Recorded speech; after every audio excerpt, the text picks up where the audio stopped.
Hang on. There we go. Nice and sorted. Only 8 seconds in. Are we on there? I think we're recording there, aren't we? Yeah, just heard the beep. We're all good. Right, okay, there we go. Two of them. Normally it does it while we're sitting down, but obviously you've got to get up to record this TXTL TV from the touchlines on YouTube. Yeah. So both cameras are underway. The timer's on. Welcome to the show, Dan. What have you been up to, mate? Been up to a bit of everything, really. Yeah. College work, bit of obviously refereeing over the weekends, for friends and family to see as well. It's amazing, isn't it? You know, the time's flying. I've just come back from Cyprus. As you know yourself, the weather was just unbelievable. 32 most days. We had one torrential downpour that I got caught in, Dan. You know how long it lasted? An hour. 5 minutes. 5 minutes, and you know what you had to do? Honestly, I was laughing because you can look over and see the sea. Do you know people were running out of the sea, covering their heads? Yes. One. To get out of the rain. Yeah, the rain, they're already drenched from the ocean. Dan, honestly, this is what people were doing. Honestly, you just laugh at people and the way they think. I really, really do not know. You know, what do you think the ocean's going to get a little bit deeper while the rain's coming down? I do not know, but this is what happens, honestly. It doesn't make sense to me. But it caused a lot of people to have a laugh. And I'd love to question those people who actually done it, you know. Yeah. But anyway, we're back.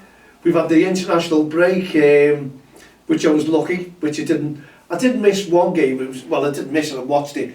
Liverpool and Chelsea. Now we are having a little bit of a poor run at the moment. And there's a question, I think we asked this last year as well, Dan.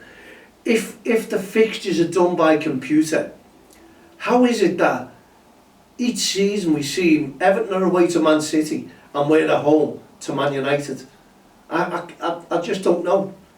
I don't know. You always see around the same time when that happens. Because we had the derbies on the same weekend, on the same match week this season, didn't we? Yes, that's right, yeah. Or within the no, you're right. It was Man United, Man City, one in an Everton, Liverpool. Yeah. One was a Saturday and one was a Sunday, I think. Correct.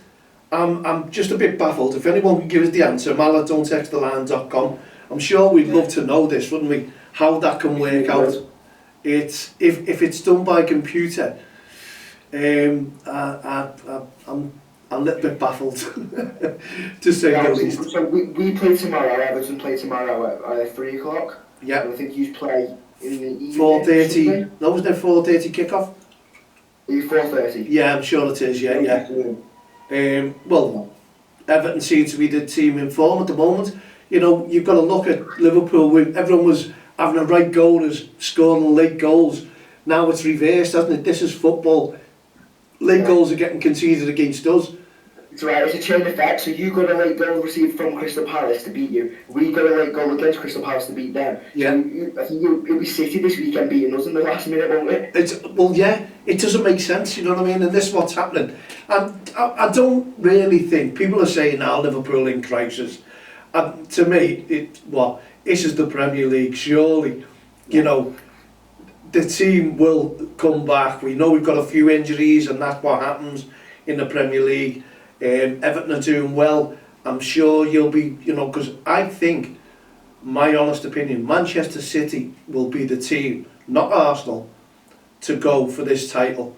I do believe it'll be Man City, and they're just playing the game and they seem to be getting stronger each week. What's your thoughts on the title contenders yourself? I would say, yeah, I partially agree with that, because if you look at City, the amount of money obviously that they spend on their squad, they've got enough players in their squad to make two strong starting 11. Correct, yeah. Okay, you might have Leon, because you've got James Trafford, he's number one. Yeah, okay, he only just came in and signed, and then obviously they've got Donnarumma on top, but James Trafford's a class goalkeeper, and he's big. He's scary. He's 6'5". No, he's not. He's 6'6". He looks a good goalkeeper, doesn't he? He is, and he knows what he's doing. So he was at Burnley. I believe so. He was at Burnley and obviously he got them in a strong position. Obviously they got relegated, but the odds were never in their favour at all to stay up, coming from the Championship, going straight back down. But he's got two top goalkeepers now, hasn't he, Guardiola? And what he was saying, he stated that his squad was way too big at the start of the season, and he wanted to get rid of players, bring players in, and he brings two world-class goalkeepers in. So he's got a bit of a dilemma himself, hasn't he? Yeah, so he's the one who wants these players, so he's trying to sign them. Then he complains he's got too much players. Yeah, it doesn't make sense, does it? You know, but I do believe they're the team to beat. And I'm sure the struggle is, I don't think Grealish can play against Man City, can he? Because he's on loan. No. So I know what he's going to do though, and I have a gut feeling. Because obviously against Crystal Palace we were not allowed to play Kane and Dewsbury Hall. So we ended up bringing on Tyler Diblin, putting Ndiaye in the centre as a 10 and pushing Grealish on the left. But without Grealish, we'll have Ndiaye. I think Ndiaye will shift over to the left. Kane and Dewsbury Hall will play in his 10 role like usual, and then Tyler Diblin will play on the right. Personally, for me, I want to see Charlie Alcaraz. do you? Yeah, I think when he came on against Palace, he was the game changer. It's a big test for Everton, isn't it? It was noticeable. Yeah, it's a big test. You know, you're losing probably your best player up to now is in Grealish, creative player. Now, yeah, and you say he can do exactly the same role. He can, if he's in form, you don't have a worry whatsoever. But they do tend to show up a bit, don't they? Everton against Manchester City, I must admit. Yeah, especially at the Etihad. Yes, yeah, and you know we'll soon know if Man City are real title contenders, because if they go out and just storm Everton, then you realise and you think, well, yeah, this is it, you know. But it could be the other way around, and you could do us a little favour, and we could sort of. Yeah, I'd rather lose it. I'd rather lose. I don't think you would. Somehow, I really don't think you would. I think we've got a really strong start to the season. Yeah. So I think if we keep that momentum up throughout the rest of the games and stuff, I think we're nice and chill with it. And we've won games. Liverpool have won games where they've struggled, haven't they? They've struggled. One sec, I'll just lower this, mate, because it always happens, doesn't it? Without fail. It does. It always. Yeah, we've struggled and won games, and then we've struggled and lost games. And there's at the moment there's no in between. We haven't come good. We haven't had a game where you could say, wow, what a team this is. This is going to be some level. This could happen, and none better than Man United, who will feel the full force on Sunday. Or it may take another game before Liverpool start coming strong.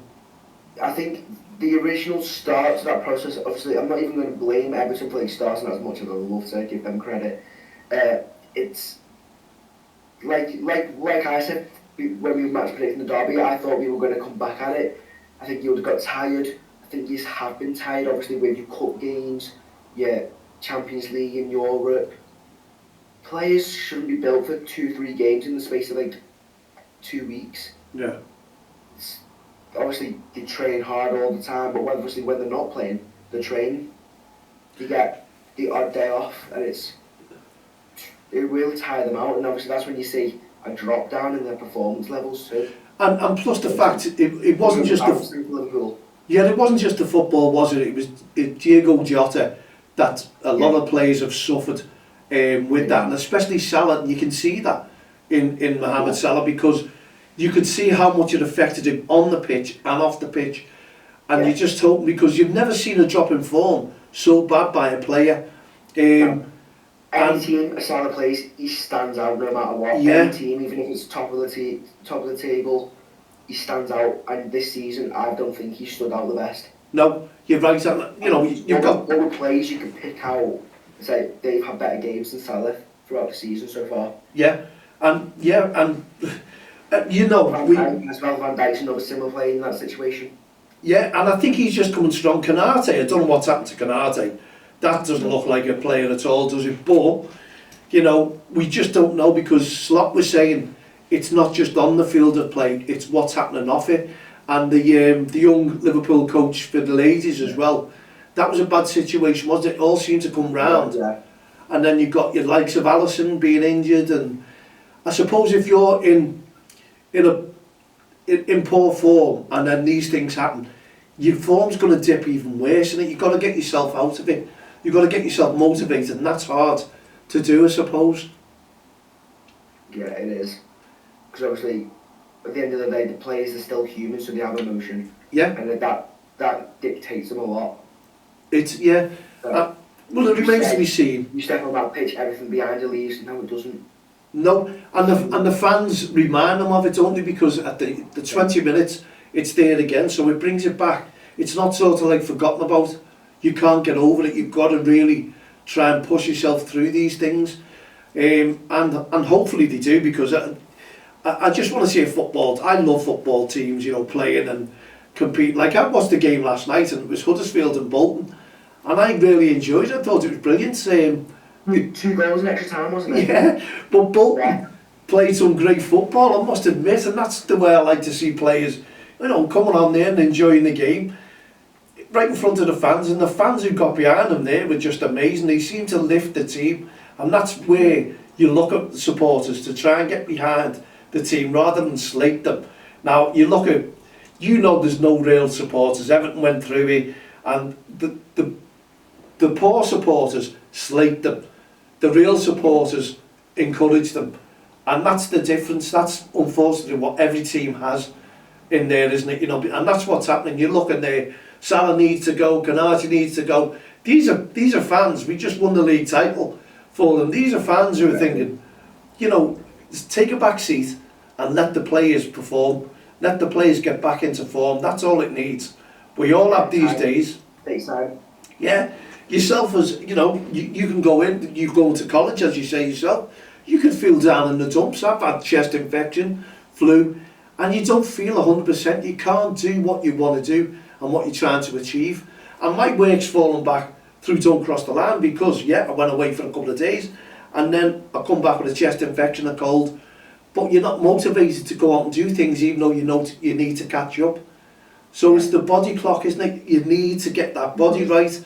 You need to start getting your thoughts right, and you need to perform, and that will come back in time. When you're 100% fit, yeah, it comes back. And I've got every faith in Liverpool doing it. It's one of those things. And if they didn't win the title this year, hey ho, it's one of those things. You know, we have beaten Everton. That was great. Yeah. So at the end of the day, it's only early in the season, and I just think teams, they're all performing. Like at Crystal Palace, they performed. That was brilliant. And Everton go and stop them in the tracks. The only unbeaten team. It just shows you. Unbeaten since April. Yeah. It was. And it just shows you anyone can beat anyone in the Premier League. Yeah. And that's why it's the toughest league in the world. And that's what we've got something next week. They've done all right, but I just think Everton will, you know, even against Sunderland, you know what I mean? They've come up, and you know these teams that come up, they perform, they have one or two good runs, and then they seem to go backwards, and it always happens, unfortunately, every single year. Probably as well, it's just our luck. Yeah, and they're going to play Newcastle soon as well, so that'll be some derby. That'll be a great game. I'd look forward to seeing that one. Never mind Liverpool and Everton, we all know. But we did say about our derby, it was a bit flat, wasn't it? With fans. It was. It was a game of two halves, 100% a game of two halves. Yeah, and even the fans. Liverpool dominated that first half. It was a great goal by, was it Ekitike? That little lob. That's right, yeah. Cracking ball. And then obviously second half, you just dropped off a bit, obviously possibly fatigue. That's what it looked like to me at least, and then... Yeah, it definitely was, we just came through, got a goal. I think we would have been unlucky to not get a second.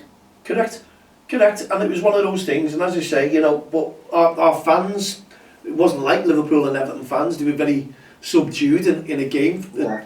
and it wasn't cut and thrust and where we're normally used to, so let's just hope by the end it comes to the next leg, or the next Premier League game against these. I'm sure there'll be a better atmosphere than your new ground as well. So I'm sure the Liverpool fans will be trying to make a lot of noise up there. I know they're 5 miles away from the pitch, But Now, I'll tell you what, in that stadium, it is loud. okay, It does get extremely loud. I think we just nearly broke the record. It was from Jack Grealish's goal. It was.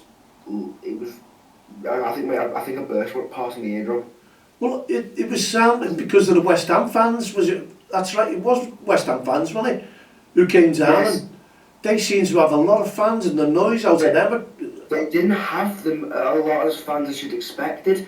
They were just loud, and I think the way the stadium's built as well, the sound travels a lot better, Okay, and it makes the atmosphere a lot better too. Because what I've noticed, the 4 games I've gone now, because of my season ticket, it's good, nice little build up to the match, opening 10 minutes, and it just dies down, and then as soon as you get that the flick, and it changes the game from there. yeah.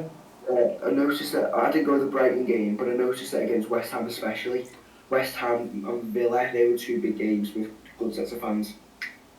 And it remains to be seen when the bigger teams, because the likes of Man City, United, Liverpool going to your stadium, you haven't really had them teams come up yet, have you? So that'd be some game when you start seeing them. Let's see how they all fare against the new stadium, and also Everton themselves. Well, how's your while we're on, just before we go back to the forecast, no doubt, for the weekend, how's your Premier League, your refereeing going in grassroots football? Is it all good? Referee's going great. It's this season obviously I'm with the Warrington Junior League, and then staying with the Merseysides held on a Sunday. It's nice. I get 3 to 4 games on a Saturday. I'm shattered from it though. Right. Sometimes I think it's too much. Because obviously I have a bit of joint pain around my knees as well, but we push through that, because without a ref there isn't a game, and I know if I'm there it makes football a lot easier, because if I go to an under-14s match now, they're competitive football, Yeah. they need a referee. You can't have a coach referee a league match which is competitive. That's great. Great to hear, even though you're going through the pain barrier and still officiating, let the kids play. Giving the teams loads of, and that's what you need. If there's a shortage of referees, you're there all the time anyway, Exactly. and you're still enjoying it. And as you say, you're shattered. Don't forget, you're studying now in college as well. Well, good news. I know the issue with my joints, because I'm learning about it in sport. Right, so that's good, isn't it? So I learned about bones, joints, muscles, cardiovascular. So you'll be able to 100 mile an hour then this weekend, Dan? Yeah, literally. Oh, lovely. How many games you got? This weekend, 5. 5 games. Is that over the Saturday and Sunday, or just the... Yeah, so 3 Saturday, Oh, right, okay. 2 11v11s and 1 9v9. Okay. Sunday, a mini soccer 7v7, and then a 9v9 straight afterwards. And how the sidelines, any problems? Has it all been, with the new I season? had nothing really, no. Brilliant. Tell you what, I had a really good battle last week. It was an all-girls team from Warrington against, I can't remember the team name, but they were wearing a bright yellow kit. I think they were more towards Liverpool region. Okay. And it was a great game of football. It was 2-2, and it went to penalties.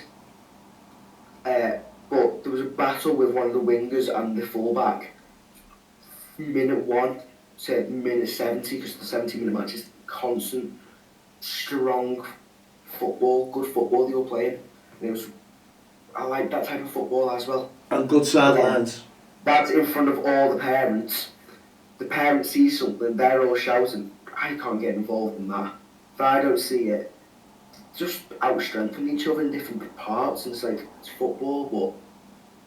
Brilliant. And so long as the parents... They think they know more than I do, which is 100% incorrect. Yeah, well that's the way it is, I suppose. But you're getting used to it now, and you've got more confidence, and you're built up. So well done on your refereeing. Keep us informed how the leagues are going, and no doubt it's half term next week for you.